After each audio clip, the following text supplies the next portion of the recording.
BPL থেকে বাদ দিছে ভারতের উপস্থাপিকা।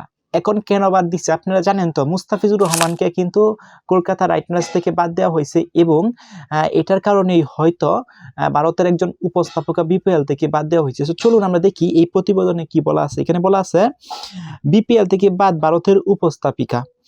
ভারত ও বাংলাদেশের ক্রিকেটের সম্পর্ক আরও তলানিতে ডেকেছে। বাংলাদেশ ক্রিকেট বোর্ড চলমান বিপিএল এর চাঞ্চল্যকর প্যানেল থেকে ভারতীয় উপস্থাপিকা রিদিমা পাঠককে সরিয়ে দিয়েছে।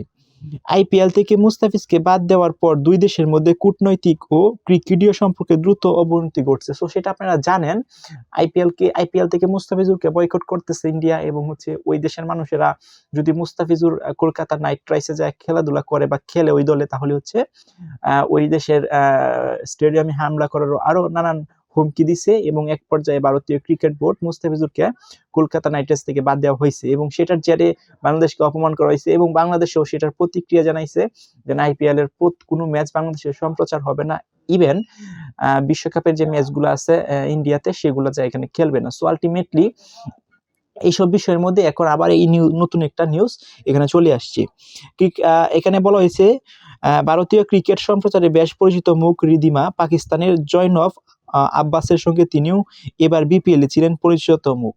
সো এখানে উনি বিপিএল শুরু হওয়ার সময় থেকে তিনি বাংলাদেশে ছিল এবং উপস্থাপিকা ভূমিকা পালন করছিল।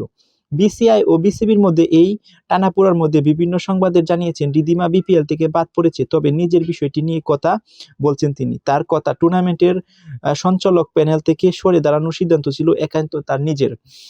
সোশ্যাল মিডিয়ার শেয়ার করা একটি বিবৃতিতে রিদিমা সরাসরি এই গুজব নিয়ে বলেন, গত কয়েক ঘন্টা ধরে এমন কোনো কথা ছড়ানো হচ্ছে যে আমাকে বিপিএল থেকে বাদ দেওয়া হয়েছে।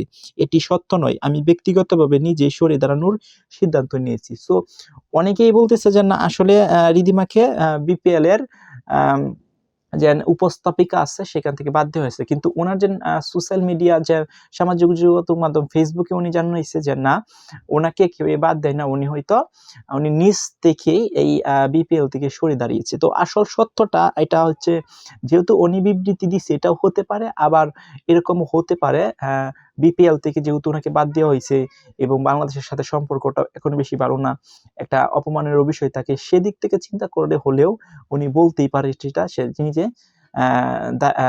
নিজে সরে দাঁড়িয়েছে।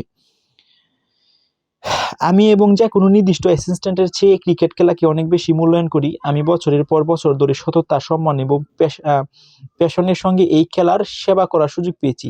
সেটির কোনো পরিবর্তন হবে না। আমি সততা, স্বচ্ছতা এবং খেলার চেতনার পক্ষে সবসময় থাকবো। তিনি আরও যোগ করেন, যারা সমর্থন হাত বাড়িয়ে দিয়েছে তাদের সবাইকে ধন্যবাদ। আপনারা বার্তাগুলো আমার কাছে অনেক বড় কিছু। ক্রিকেট সত্যটা পাওয়ার দাবি রাখি। ব্যাস এতটুকুই, আমার পক্ষ থেকে আর কোনো মন্তব্য নেই। গত 3 জানুয়ারি বিসিআর নির্দেশ থেকে আইপিএল স্কোয়াড থেকে মুস্তাফিজুরকে বাদ দেওয়ায় কলকাতা নাইট রাইডার্স তারপর থেকে 2 দেশের মধ্যে নানান একটা চাঞ্চল্যকর নানান তথ্য বের হয়ে আইতেছে। সেখান থেকে দেখবেন কিছু তথ্য সঠিক, আবার কিছু তথ্য রং, এরকম নিউজ কিন্তু আসতেই আছে। সো এখানে যেন বিবৃতি বলা হয়েছে যে ভারতীয় উপস্থাপক যে রিদিমাকে আসলে কিন্তু বিপিএল থেকে বাদ দেওয়া হয় নাই।